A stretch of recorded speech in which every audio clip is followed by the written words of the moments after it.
Whether we are there or not, ITSP Magazine still gets the best stories. Plenty of conferences and events spark our curiosity and allow us to start conversations with some of the world's brightest minds. In person or virtually, Sean Martin and Marco Ciappelli go on location and sit down with them at the intersection of technology, cybersecurity, and society.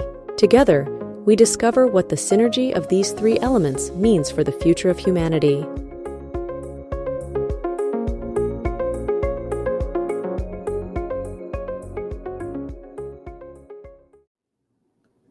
And hello, everybody. You're very welcome to a new brand story here on ITSP Magazine, where we get to talk about really cool technologies that help organizations solve some of their operational challenges. And today, we're going to look at identity management and that in the context of multi-hybrid cloud environments. And what does that even mean, right? How did we arrive at this point? And I'm thrilled to have Chase Doelling on. He's the principal strategist at JumpCloud. Chase, thanks for joining me. Perfect. Well, and thank you so much for having me. Yes, it'll be an exciting topic to dive into, and especially how did we get here in 2024 with all these fun problems we have in front of us? I know we do it to ourselves. Hopefully, we can get ourselves out of the pickle we put ourselves in. But I joke a little bit. But the ultimate goal is to enable the business to operate and to generate revenue and hopefully protect that revenue. And identity is at the core of a lot of that, which we're going to get into a lot today, I'm sure. Before we do that, though, a few words about who Chase is. What have you been up to? Maybe describe a little bit about your role at JumpCloud as well. Yeah, absolutely. So I have an interesting role where I kind of sit across several different teams, especially across our go-to-market, help support our strategic alliances. But at the end of the day, it's kind of help telling the JumpCloud story and making sure that it fits within, multiple worldwide organizations as they grow and adopt and think about, things like their digital identity. How does it translate? How does it get them into the cloud, across devices? All those different aspects that we come into it. And I've spent, my whole career has been in venture-backed startups, touching across different elements of security, identity, API orchestration, all sorts of fun, right? That kind of ultimately leads into this.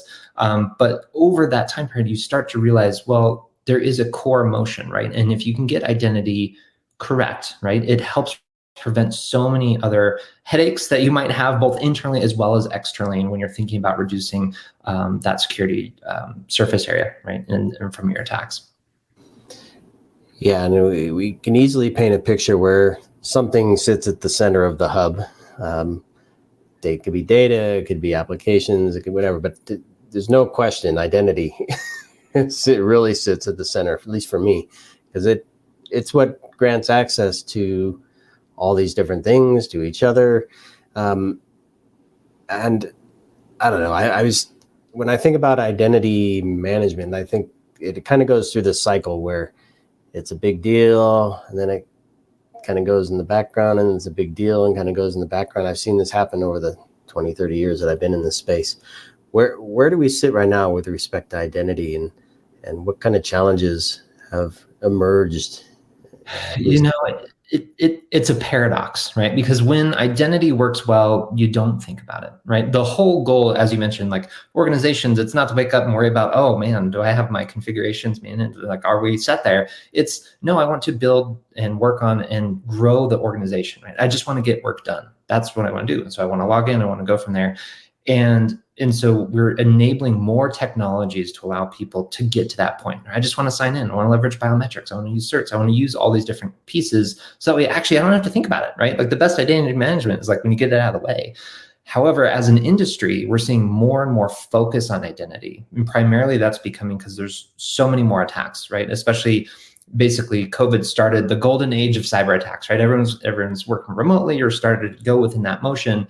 And then all of a sudden, the access question came up, right? Oh, great. Now I have a global hybrid workforce. Are they coming back into the office? Where are they going? We were, and you have a lot of organizations that started fully remote, right? And continue to be so. And the identity remains at the crucial point because it is the one piece that no matter where in the world I am, right? It's my challenge and assertion back into those corporate resources to say, yeah, I can actually access those things. Like I want to get into it. I am who I say I am, and I can go from there. But that is so valuable, especially from an attacker's perspective, which is why you see so many more attacks that are identity focused, where it's, yes, I want to continue to phish you and kind of get as much as I can out of you. And there's still a lot of those, but really you're seeing a lot more sophisticated campaigns to come and say, great, now I want to own kind of these admin privileges. And now that's how I want to operate in and around the organization. So we're at that crucial dynamic, right? Where it's like, I want to make life easy, but I also know that it is top of mind for many IT and security professionals in terms of how I think about maintaining, a good baseline of security for within my organization. So I'm gonna date myself here, and the gray would probably do it anyway. But I can recall back in the day where we'd have Windows and NetWare scripts that when you logged in, all this magic had to happen to connect multiple on-premises, different operating systems, different networking operating environments together, sometimes through AD, sometimes through NetWare stuff. And then you had, I don't know, your mail system was some other thing you had to somehow connect to that. That seems simple now compared to what we have today. Yeah, it's good news, bad news, right? Good news is you look amazingly young. Bad news is there's actually a lot of organizations that are still relying on that, right? In terms of traditional AD setups, going in through, making sure you got a VPN through all those different systems. And that's actually what gets a lot of organizations in trouble, is because it's still pretty complex. Like that's where that area of misconfiguration, mismanagement comes in. And there's still a ton of organizations that are relying on kind of legacy on-prem systems. And when they think about identity, and part of it is like, hey, I don't want to touch it, and because it's really hard and complex.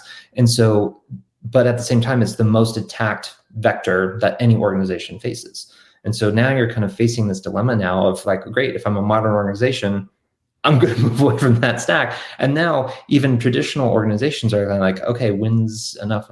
Like there's so many more resources now available that I need to stop kind of working within the confines of an Active Directory force, whatever that might be, to making sure that I can adopt those resources, right? And making sure that, again, the organization can adopt the types of technologies it needs to in order to compete in 2024 and beyond.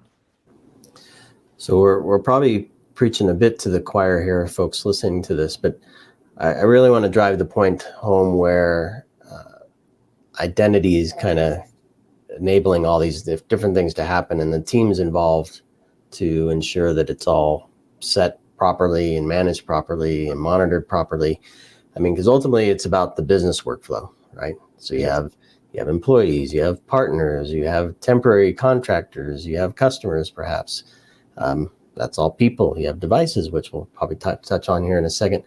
But underneath that, you have IT operations, multiple environments there, perhaps. You have the security operations to secure it all. You have teams, right, that have to know this stuff and get training and all that. And then, of course, nothing's always shiny, fancy, and new. You have, I don't know, maybe there is some NetWare stuff lying around somewhere that you have to fold in, and because there's a business process that requires it still.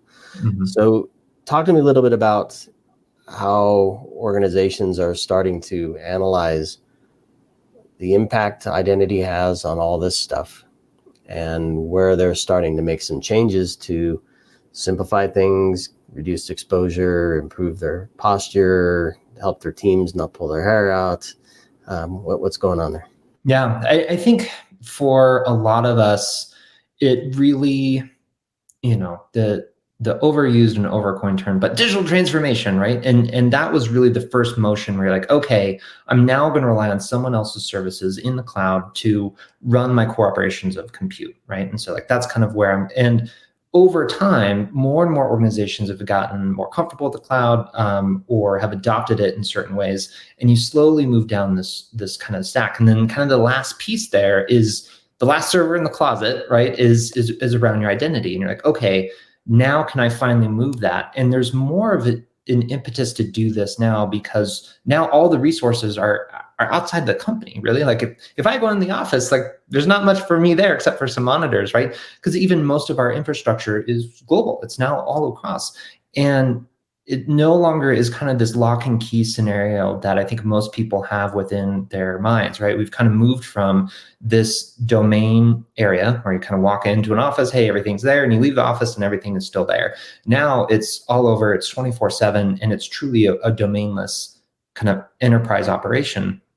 The crux of that is now, how, Chase, do I get into all the different things, right? And now I have to do that digitally. And now that element of digital trust, it needs to be heightened across it, because then also, what you're playing against is also more. Like there's a lot more IP, there's a lot more at stake, especially since it's living in all these other different systems. And so now organizations are really approaching it from that perspective of like, okay, now it's actually safer, right, to have my identity in the cloud, because now you don't have to do as much of translation. And to your earlier point, in terms of understanding what people are actually doing, like there's an auditing and monitoring and management scenario that comes into play. And so while those move to the cloud, that actually allows those types of systems and those types of teams to move faster, because they're able to see it in real time. They can take action. And then also, as you mentioned, kind of merging that identity down into the device level, because that's really kind of the symbiosis that we have here in terms of, what I'm calling you in on today. It's like, this is kind of the only piece of corporate equipment that most people have in kind of this modern work style. And so how do you make sure that that is secure, along with a secure identity that gives you access into all the right things? And the tricky part is nothing more, right? And making sure that you have those access settings. And was it access creep? That's probably not the right word, but the shift, the drift, whatever. You pick your favorite. It looks different tomorrow than it does today. Describe to me what cloud identity looks like. Because I can picture it in a traditional Active Directory scenario, but I can tell you that my password safe is a mess, right? Those are all identities for me, all the stuff that I access all the time. So what's that look like for organizations? It's the exact same with a better AI. No, I joke. There is so many more nuances. And again, we're trying to manage this parallel world in terms of the identity that you see as a user, right? As you kind of come in and say, I actually want it to be as close to one as possible, right? Because that makes my life easier. Because one of the other elements that when you move your identity kind of in the cloud is you actually start to, what I call, kind of get rid of your identity schizophrenia.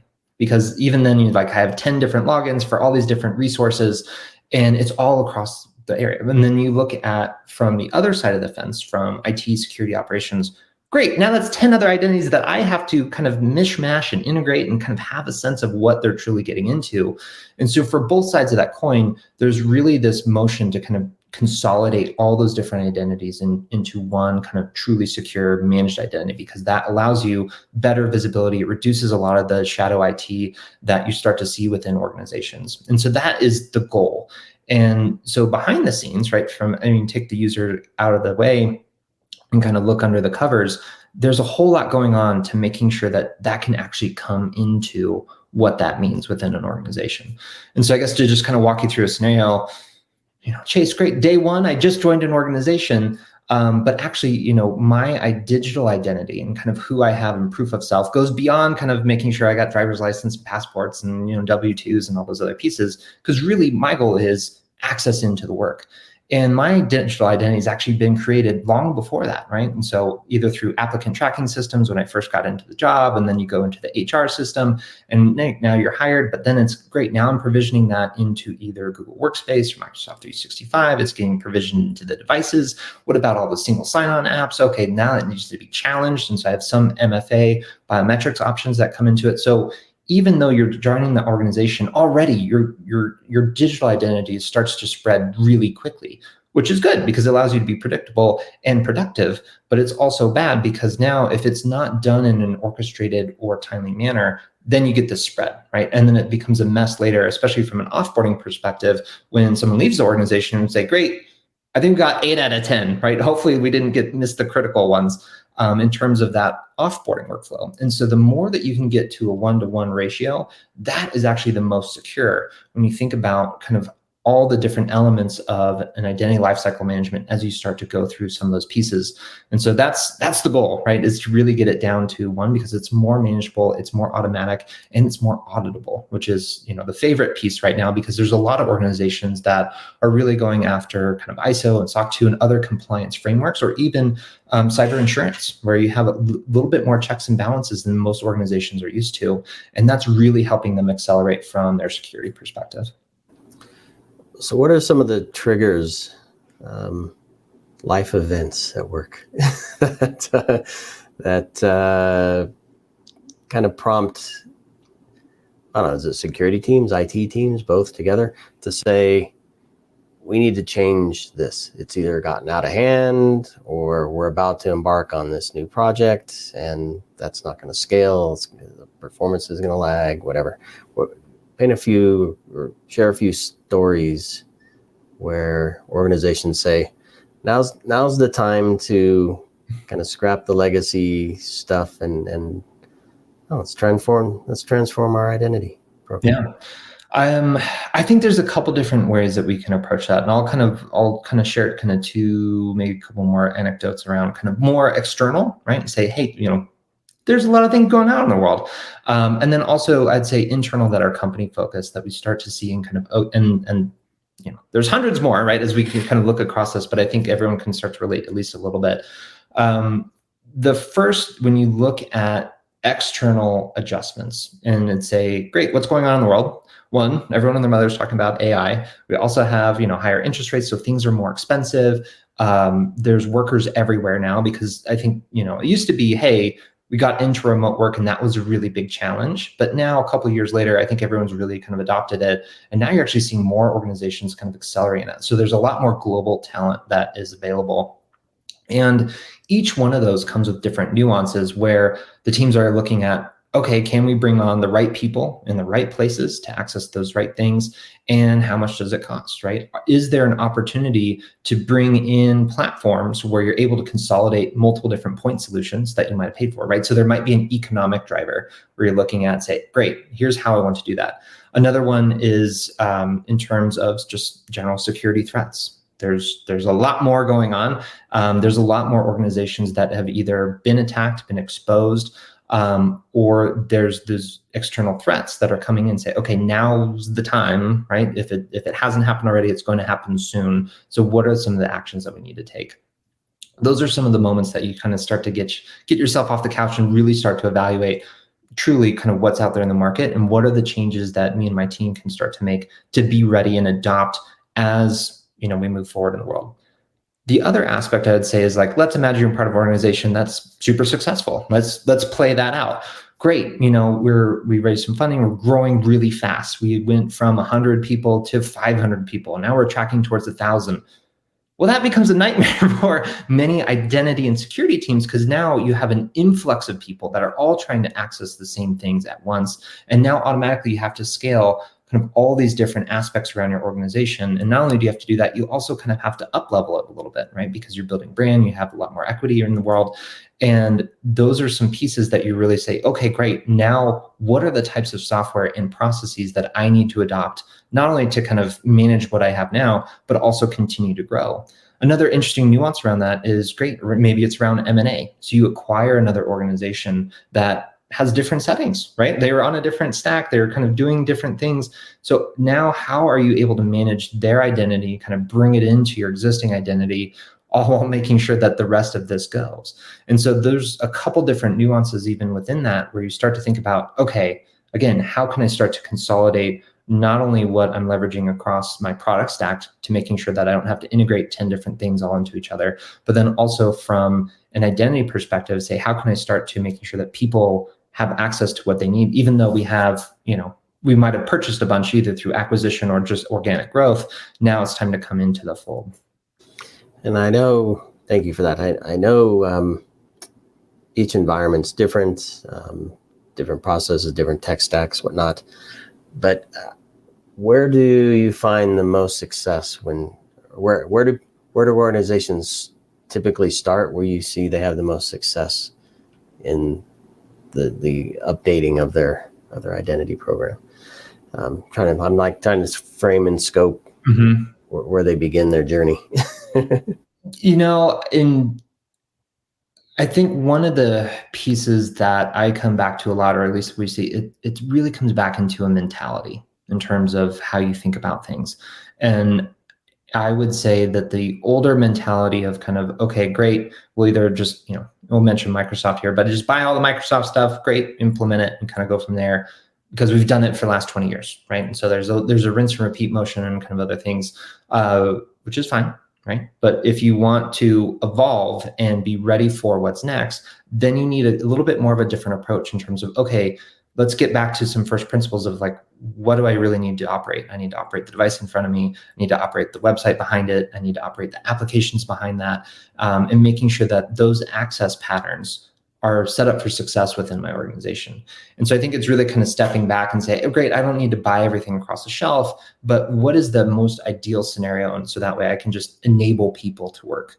And so I think kind of bringing it back down into that level really kind of sets organizations apart. And then so that's really kind of where you have more organizations that look at it and say, great, I get it. The identity is tied to the device. I have my security settings set up in place. I have all the factors of authentication that I deem fit, right? Some people like to go overkill. Sometimes you don't need it as much.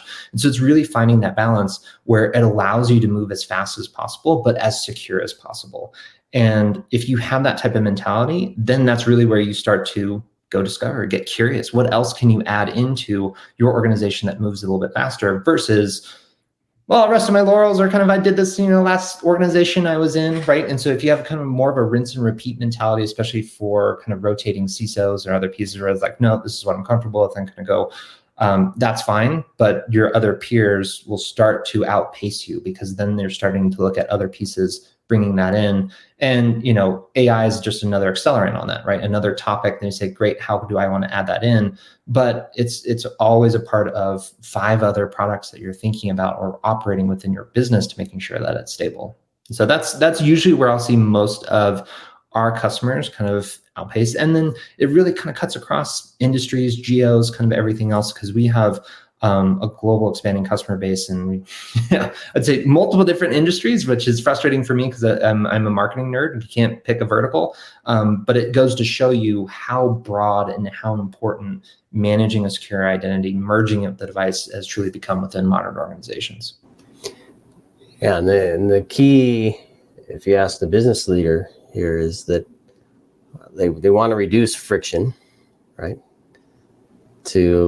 If we're speaking specifically to employees, so they can do their work, right? Mm-hmm. So you can deliver the product and service to the customer, and which means I want a better experience for the employees, and I don't want a bunch of friction or downtime as we arrive there. Exactly. So I'm just thinking one of the things we talked about before we started recording was the passwordless. Mm-hmm. Trend, right? Yeah. Which achieves the one. I don't know how it impacts we have to update all our apps and all our other process. So talk to me about how some of your customers kind of work through that to achieve the ultimate goal, but do it in a way that doesn't dramatically impact the business. I'd say it's been a journey if you think about providing access and getting it the right way. And so I'd say most of us, great, you start out and it's like, great, in order to get that, you need a password. Like, okay, fine. Like, it wasn't our favorite, but then we had sticky notes and you hide them around there. And then all of a sudden, great password managers came out. Like, okay, cool. Now it helped them remember faster, but it didn't solve the underlying problem, right? That's kind of the only other access. And kind of when you think about the assurance that you need for someone who's authenticating into it, and it gave rise to a lot of different brute force attacks and kind of all the things. Okay, now we come along and say, well, we're going to have more factors of authentication, right? Whether that's temporary one-time passcodes, whether that's SMS, whether it's push, all those different pieces. Okay, now we'll add that into it. And so most organizations say, great, we'll have that and that and that. And so there's been this notion that every piece of security that you add in, it adds friction. And so as a user, I don't want to do that. I don't need to sign in 40,000 times. I'm just trying to get this document out, or I need to look up this thing, right? And it gets in the way. And throughout that, I would say password and MFA fatigue really becomes real. People that is part of my daily operation, and I don't want to deal with it anymore. But that is what I signed up for in order to operate within the confines of a secure organization. Now, I think we've finally gotten to the point where you're starting to see it with passwordless, passkeys, and some other elements where you have a combination of biometrics. And so even within our own IT trends report, we saw the adoption of biometrics just continues to grow because it's easy for everyone, right? And you're like, yeah, great. I'll do my fingerprint. I'm on a Mac, right? Or for those on Windows, you're I'm just gonna do it. I just need to get in. I don't care how it does it. I just want to get in. And so now that you have a combination of technologies, including biometrics and certs and other pieces that you're relying on that identity, you're finally removing a lot of that friction while maintaining a very secure kind of under the hood experience, right? And so even though it feels like magic to the users, there's enough underneath where now I understand that it's just me authenticating in and it's trackable, right? I can kind of go back and I can revoke it. And it's not, and it feels like you have this open door where you're able to go in and operate as a user, but behind the scenes, it's more secure, right? Not unlike going into, I'd say, the new Amazon convenience, you go and grab some stuff and walk out. It's like, cool, that was super easy. It's just like robbing the place. But underneath, that, hey, it's tracking me, it's understanding, it's charging me for these things and going from that. It's the same type of mentality when you're thinking about your corporate identity, where I think we're finally getting to that merging point where it reduces a lot of the fatigue and the friction while keeping organizations and actually up-leveling a lot of different areas where they might have not had that before. Yeah, I love it. And I want to get into how you and the rest of the JumpCloud team help with this, because I'm looking at one of the pages on your website. It says, connect your employees to any resource from any location from a trusted device with one secure identity. And then the key point at the end is all from the cloud. So there's a lot of operational stuff at that last point, but describe to me how the JumpCloud stack, if you will, solution fits into an organization and how you help them achieve success here with managing identities. Yeah, absolutely. So I'm trying to keep mostly at industry level. So, but we'll zoom into JumpCloud for a little bit, because I do think we're a little bit special within that, where we are one of the few organizations, I'd say, outside of Microsoft that is able to combine your digital identity, right? When you think about accessing all those different elements and bringing it down along with your device identity. And once you have that merger pattern, some magic starts to happen, especially as you start to think about unlocking opportunities like passwordless. Because then not only are we looking after managing your core kind of cloud directory identity, but then also access into all those different apps, right? And then behind that, we're actually provisioning a lot of those accounts and deprovisioning. So from an onboarding and offboarding perspective, makes life a lot easier. The other element that makes us more unique is that we're managing all different types of devices. So Mac, Windows, Linux, iOS, Android, all of those are being brought into one console. So now all of a sudden, great, I can manage identity and give my users device choice, right? So if you have marketing people on Macs and finance people on Windows, doesn't matter. I can still have secure policies and reporting across the board of what that looks like. And the best part is, as you mentioned, it's all from the cloud. We tried to do this driving around in a food cart, but that didn't work. So we adopted cloud technologies. But it allows organizations to operate no matter where they are and provide that level of access, and also give organizations the flexibility to say, hey, I want more conditional access there. I want to restrict those types of things, and go piece. And then the last element that really comes together is kind of this passwordless access motion. Because we are managing your cloud identity, because we're managing that device identity, now we understand the biometrics and the certificates behind that. Now we're actually also managing that browser that you're getting into. And then finally, all the different SSO applications behind that. So now you think about opening up the laptop, great, I hit my fingerprint, and that allows me to authenticate into SSO and then kind of go from anywhere.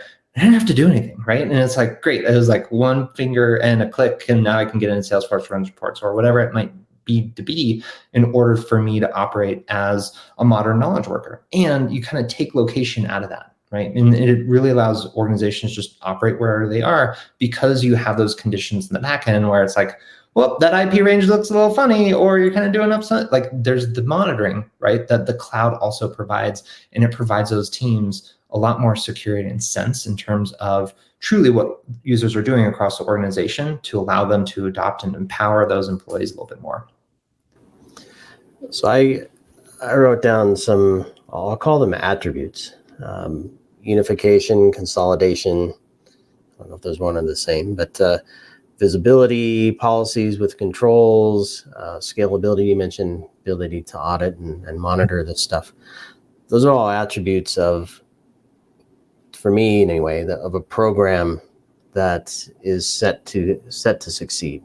But what I want you to do for me is kind of put a layer around that and describe what success means for organizations. And what I'm looking for here is what are some of the outcomes, right? We embark on this journey to do what? And we measure that by this. Yeah. It's move fast, make money, and then, everyone wins the day. But I think using those themes, right, when you think about unification, consolidation, kind of others pieces, I'd say I'll break it down into what success looks like kind of across the different teams and departments, and then also as the organization as itself. So I would say from a security perspective, right, and you're looking at that, great, now I want to unify my stack and kind of centralize that. Because when I do that, that provides me, one, better visibility across truly what's happening. That allows me to take action, but then also control. Because now I can implement all those different types of policies that are unified across the organization, right? Now I know that my baseline level of security continues to grow up, right? And I can add in more and more there. Then I would say also from, even from the finance department, right? So this is another area that most people don't look at, but when you're bringing in a platform approach like this, you're actually consolidating another, like anywhere from 3 to 5 different vendors is kind of what we find in terms of, great, now we can actually manage the device. So you don't need something else for that. SSO, great, you don't need someone else for that. MFA, great, you don't need someone else for that. Radius authentication is another one that kind of comes into that. And then all cloud invocation, patch updates, remote assist, right? So as users are getting into how do I help them out if I am working remotely? So all those different areas, you're actually consolidating your tech stack, not only in terms of visibility, but also across costs, right? So now it's great. Now there's a whole bunch of others that I don't have to worry about in different renewal cycles and the other pieces, and making sure that each one of those is integrated into each other. So that way you can still kind of see what's going on. And so those are, I'd say, outcomes for success that we see a lot within our customer base is just let's up-level our baseline security because we're able to implement this platform across everything. And while we're doing that, we're actually lowering our total cost of ownership in order to do that. And so that's the ultimate win-win that we find for most people is like, I want to be more secure with less money. You're like, yes, you can do that. And here's how. And here's kind of the path. And it's by adopting this type of approach that really allows that. And then that gets back into the organization level, right? Where it's, if you're less prone to attacks, well, you don't have to pay for ransomware. And so that helps from that organizational outcome. But then it also just allows people to operate and move faster. It allows hiring teams to hire more global talent because they're not limited by that. It allows other teams to adopt more technologies because they're not limited to an on-prem kind of legacy identity structure that they now have to work within the confines of. So it allows the organization to adopt and be more, it allows them to evolve faster within the times, right? When you think about the technology and security that you need in order to operate. So those are really a lot of the outcomes that we see across our customers.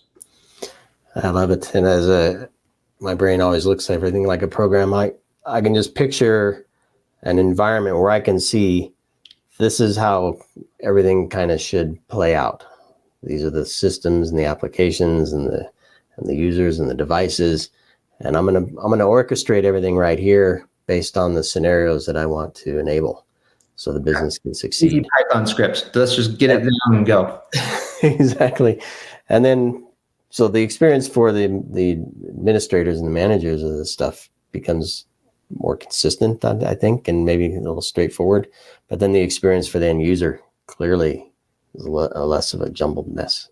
It is. And I'd say one other side benefit that we hear a lot is it actually allows teams to not need, let's say, how do I structure this, as senior people, right, or resources or other pieces, because it's more simple, right? So you don't have to worry about this max of complexity and say, okay, great, I need, this senior admin to come in and help me. It's actually because we've able to simplify, but then also unify a lot of those different pieces, it allows teams to operate in terms of which that they wouldn't have thought about in terms of scale, right? And so in some cases, it actually reduces kind of needed headcount from that. So that's another kind of additional cost round, but it just allows, I would say the IT security teams have always been underfunded and underappreciated since ever, right? And so this truly allows them to do more with less across different levels and different types of technologies, while all still training and kind of understanding across the same platform. So you're all able to level up, and it's super simple, but there's also, you don't have to worry about, okay, this one person has this one expertise in managing Apple.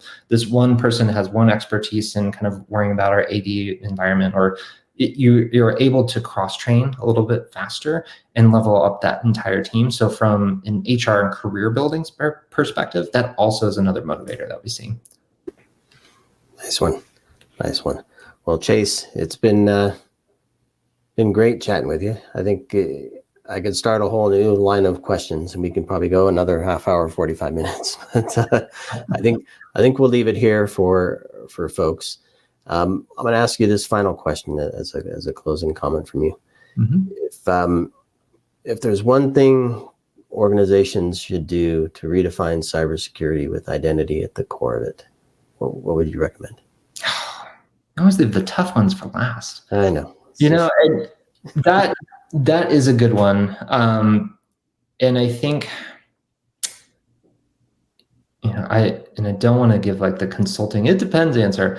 I would come back to my original comment where I think if you really want to approach this in a new way, it is much more around kind of the thought process and the curiosity and understanding, because I know I'm a believer, right? And I know that identity exists at the core of a lot of these different elements.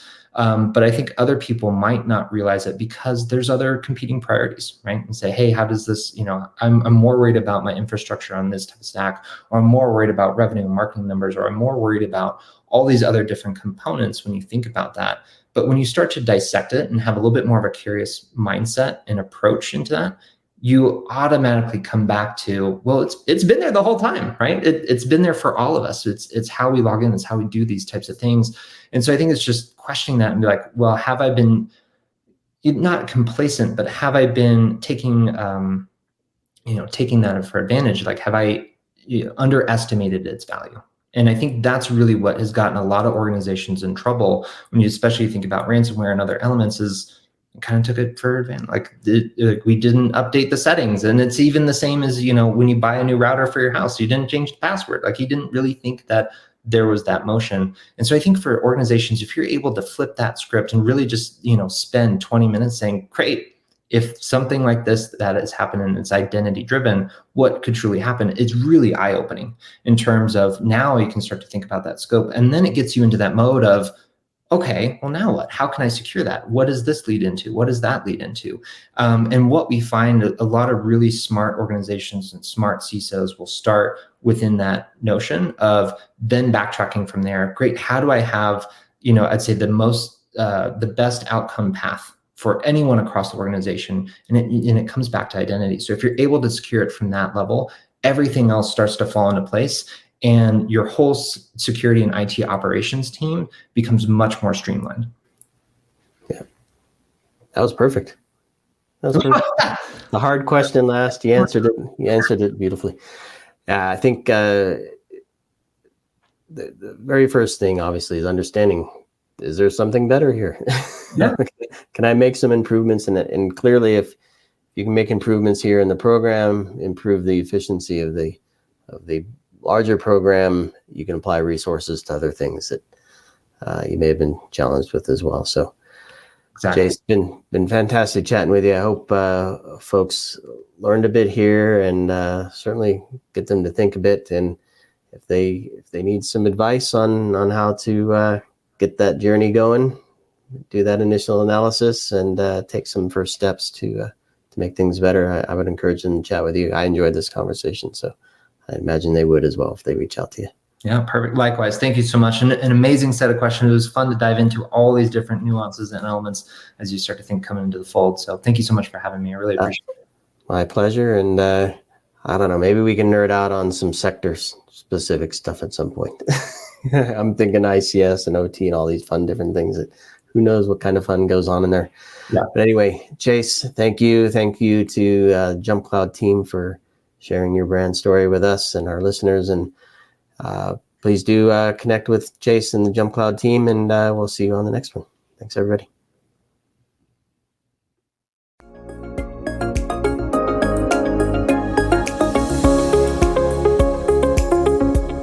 We hope you enjoyed this episode of Sean and Marco's On Location event coverage conversations. Please take a moment to give the show a good rating and leave a comment. Remember to share this podcast with your friends, family, and colleagues. Come back for more conversations and follow Sean Martin and Marco Ciappelli as they continue their journey toward redefining cybersecurity and society.